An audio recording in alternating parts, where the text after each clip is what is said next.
This week, our quarterly update with new information on some of the investigations we've done over the past several months, and in one case going back more than a year to one of our original stories. Mike Coogan lost his primary bid in September for a state Senate seat in Fall River, but he's still dealing with the fallout from our investigation that found he was working as an unregistered contractor in Rhode Island, a violation of state law.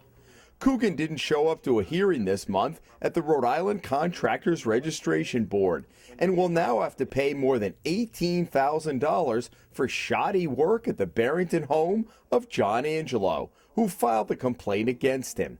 Coogan will also face fines and a potential criminal investigation by the Attorney General's office. Another candidate in the September primary was West Warwick Town Councilman Angelo Padula, who we found with used dealer plates not only on his truck, but vehicles driven by his mother and his girlfriend. And that caught the registry's attention. Padula's junkyard is one of the oldest in the state, going back 3 generations. He told the state he sells more than 100 cars each year, entitling him to used car dealer plates.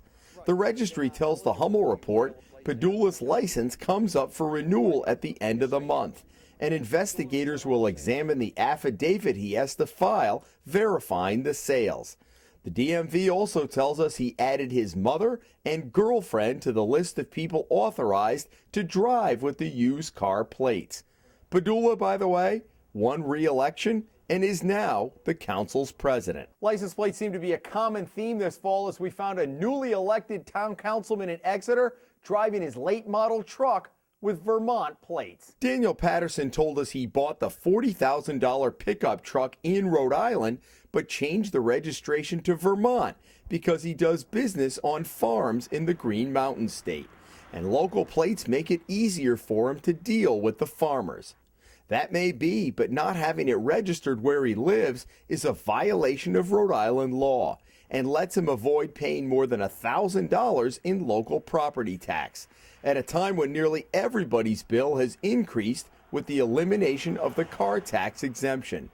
Patterson refused to answer our follow-up questions, but told a local paper after our story ran that even though he maintained he was doing nothing wrong, he has moved the car up to Vermont, where he owns property, and is no longer keeping it in Rhode Island. 2010, of course, was a huge year for us in Central Falls as our stories led to state and federal investigations into the administration of Mayor Charles Moreau.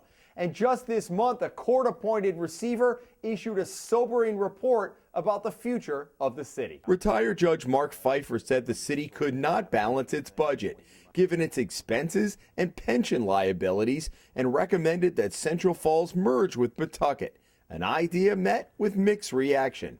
This fall, Pfeiffer stripped the city council of its power, replacing it with a 3-member panel of Mayor Charles Moreau's most vocal critics.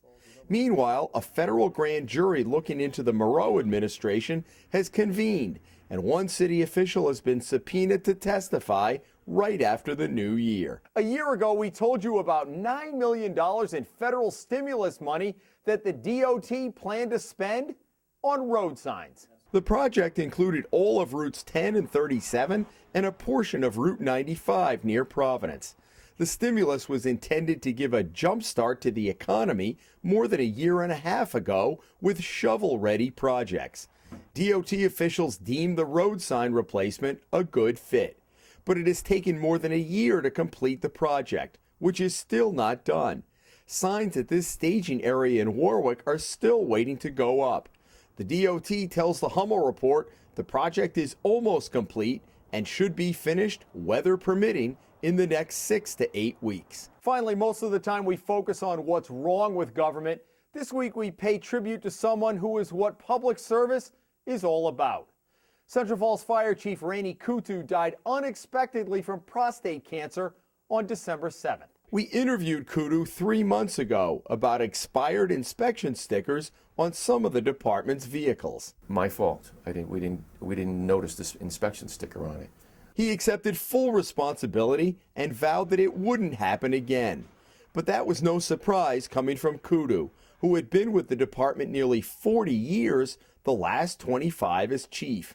In a city that's been the poster child for corruption, Kudu stood out as one of the good guys, someone who was in it for all of the right reasons and was working until the day he died. It's been quite a year for us, and much of what we do comes from your tips. Join me back here next week for an interview with Lincoln Chafee as he's poised to become Rhode Island's next governor. I'm Jim Hummel for the Hummel Report.